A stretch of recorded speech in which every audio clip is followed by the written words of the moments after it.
La Jorca de Oro, de Gustavo Adolfo Bécquer.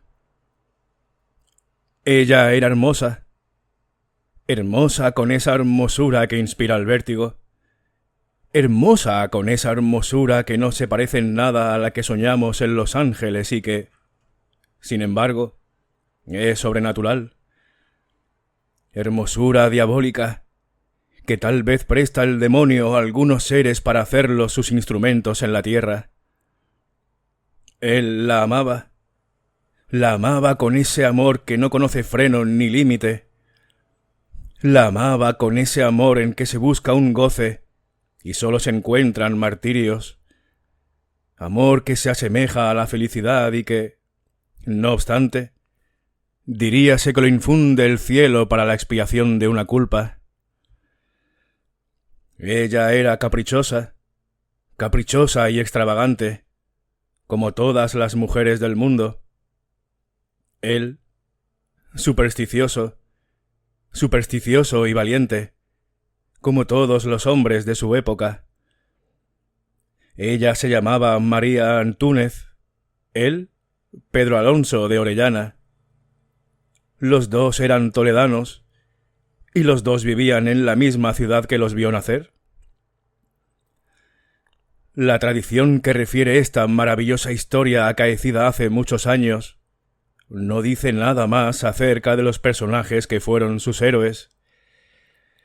Yo, en mi calidad de cronista verídico, no añadiré ni una sola palabra de mi cosecha para caracterizarlos mejor.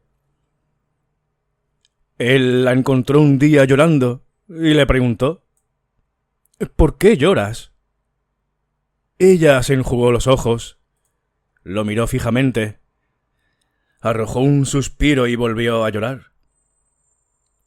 Pedro, entonces, acercándose a María, le tomó una mano, apoyó el codo en el petril árabe desde donde la hermosa miraba pasar la corriente del río y tornó a decirle: ¿por qué lloras? El Tajo se retorcía gimiendo al pie del mirador, entre las rocas sobre las que se asienta la ciudad imperial. El sol trasponía los montes vecinos, la niebla de la tarde flotaba como un velo de gasa azul, y sólo el monótono ruido del agua interrumpía el alto silencio. María exclamó: «No me preguntes por qué lloro, no me lo preguntes, pues ni yo sabré contestarte ni tú comprenderme. Hay deseos que se ahogan en nuestra alma de mujer, sin que los revele más que un suspiro. Ideas locas que cruzan por nuestra imaginación, sin que ose formularlas el labio. Fenómenos incomprensibles de nuestra naturaleza misteriosa, que el hombre no puede ni aun concebir. Te lo ruego, no me preguntes la causa de mi dolor. Si te la revelase, ¿acaso te arrancaría una carcajada?» Cuando estas palabras expiraron, ella tornó a inclinar la frente y él a reiterar sus preguntas.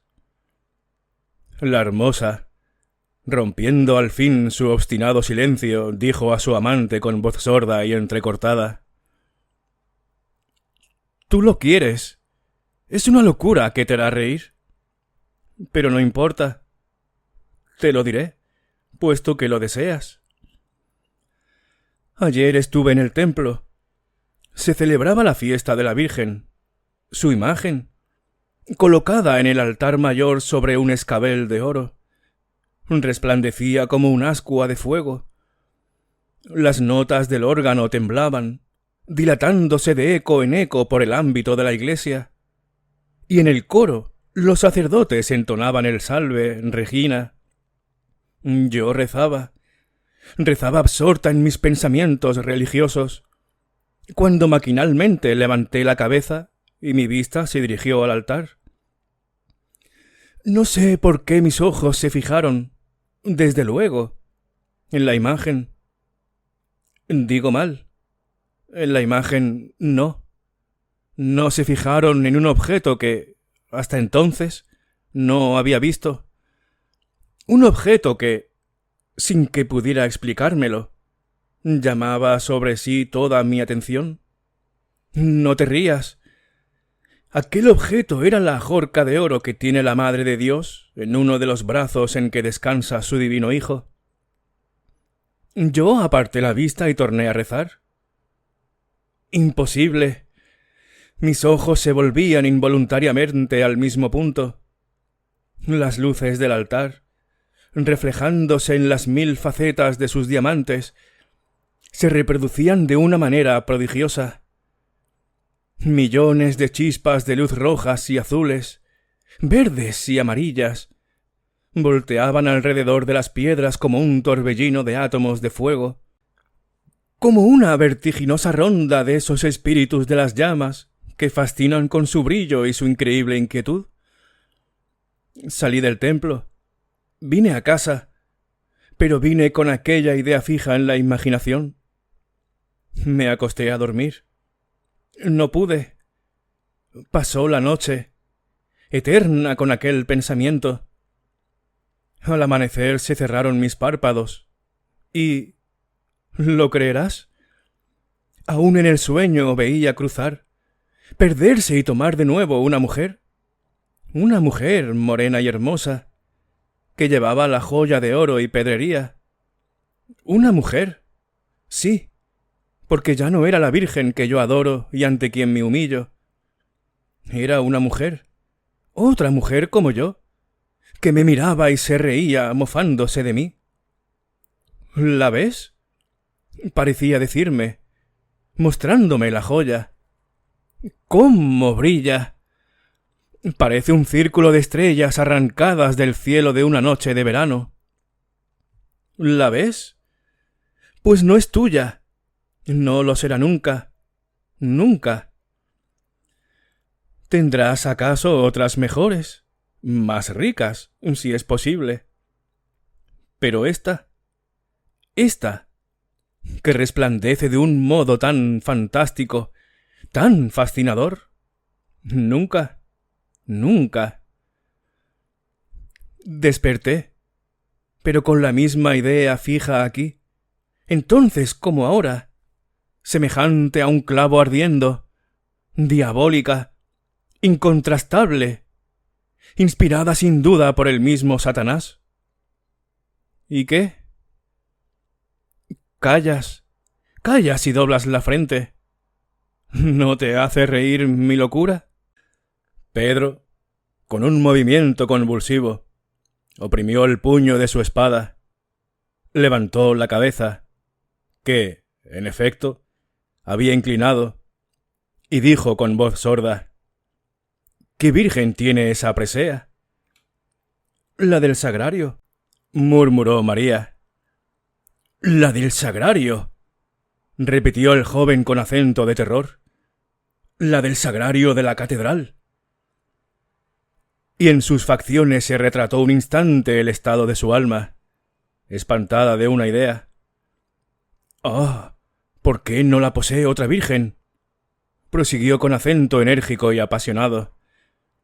«¿Por qué no la tiene el arzobispo en su mitra, el rey en su corona o el diablo entre sus garras? Yo se la arrancaría para ti, aunque me costase la vida o la condenación. Pero a la Virgen del Sagrario, a nuestra santa patrona, yo, que he nacido en Toledo, imposible, imposible».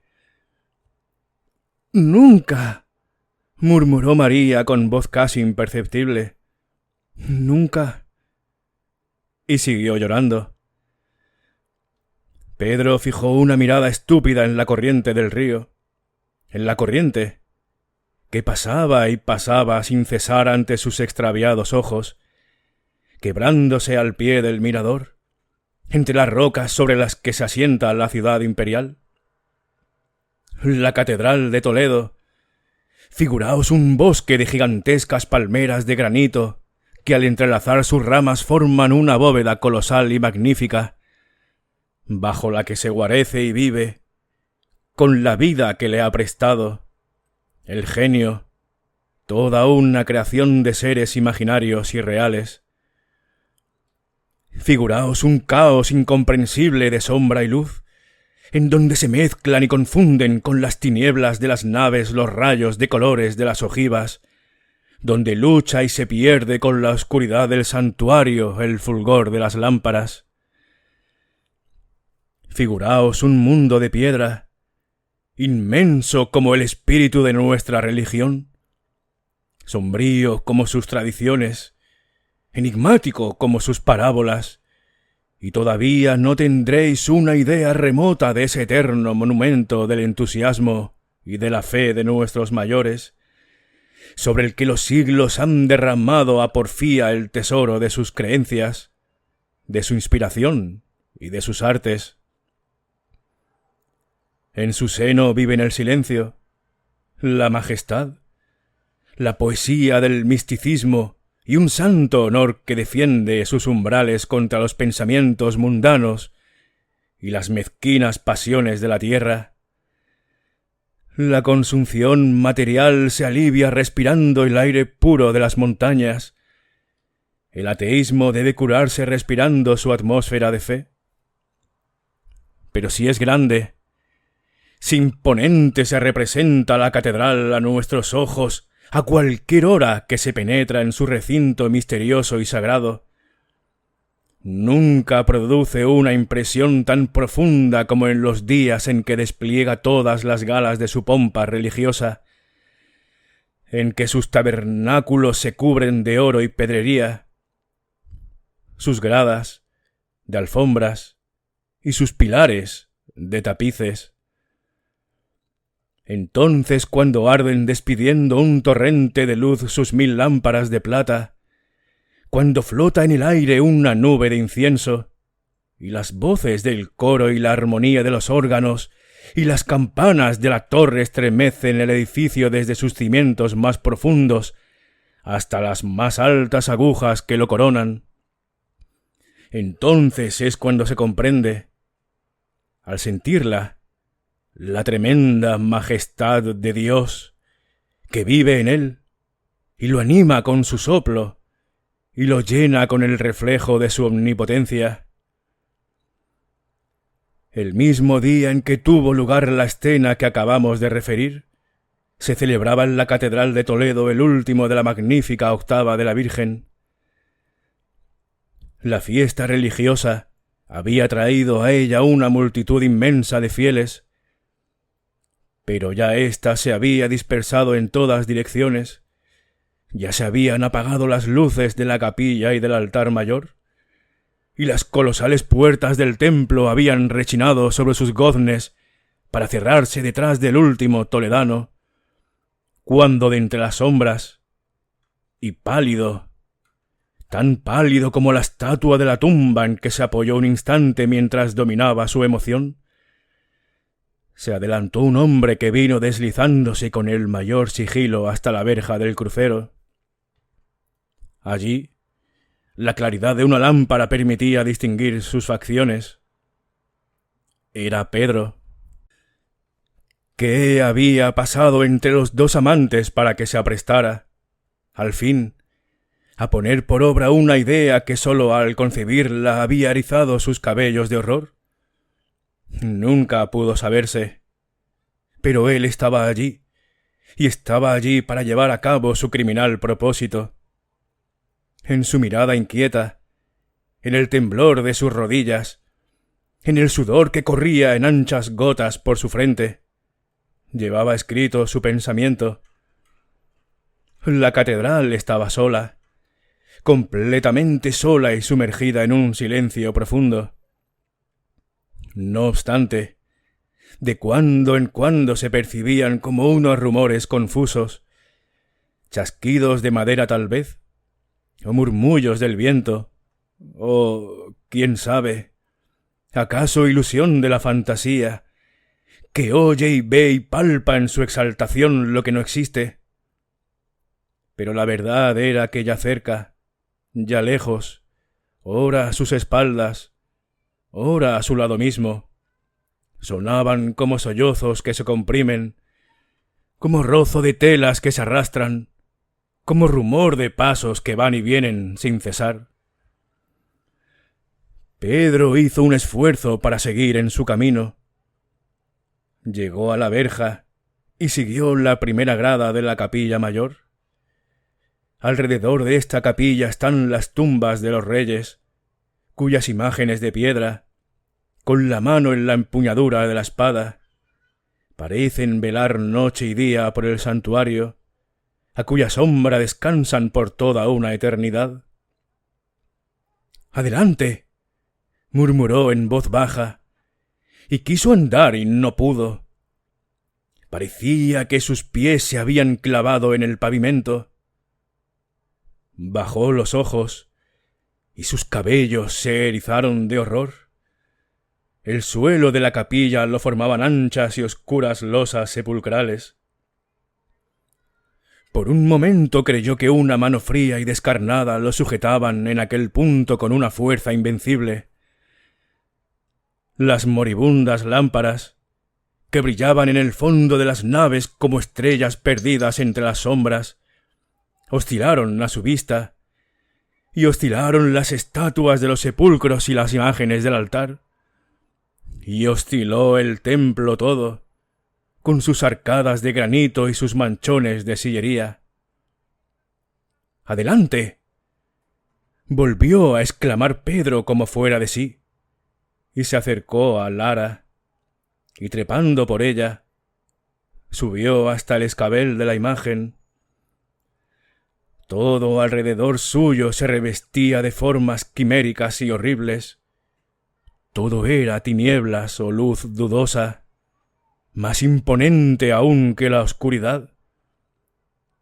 Sólo la reina de los cielos, suavemente iluminada por una lámpara de oro, parecía sonreír tranquila, bondadosa y serena en medio de tanto horror. Sin embargo, aquella sonrisa muda e inmóvil que lo tranquilizara un instante concluyó por infundirle temor. Un temor más extraño, más profundo que el que hasta entonces había sentido.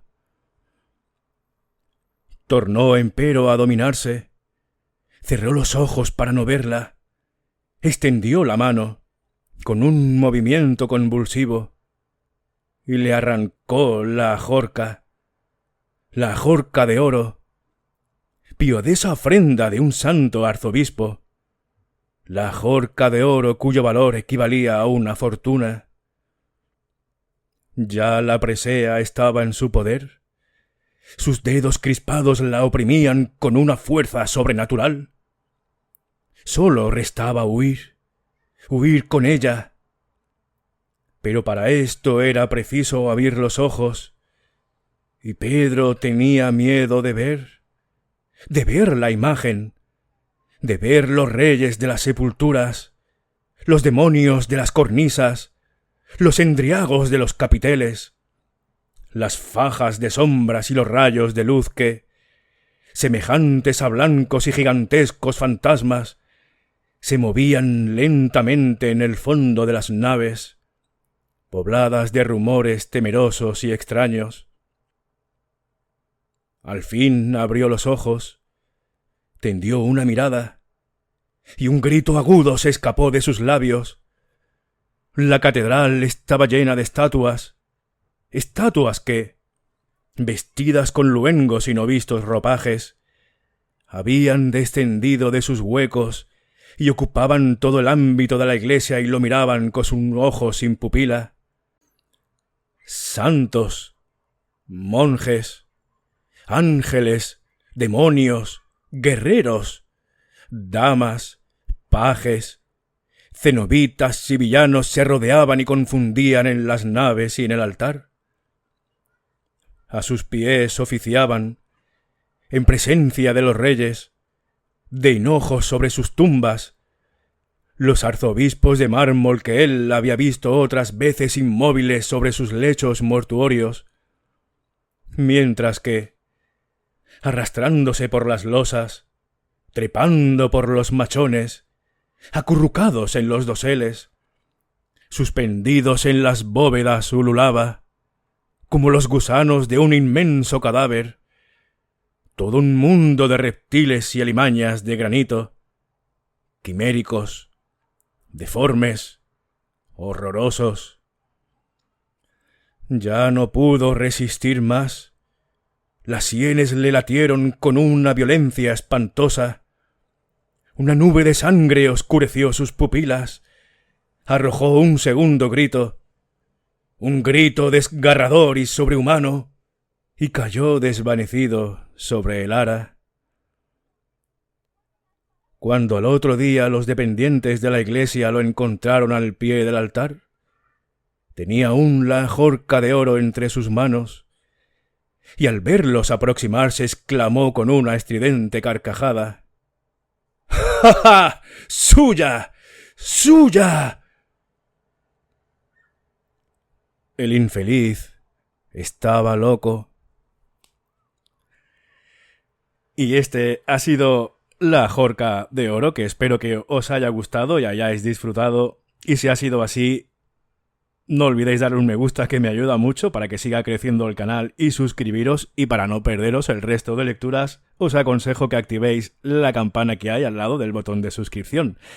Muchísimas gracias por todo, un fuerte abrazo y hasta la siguiente.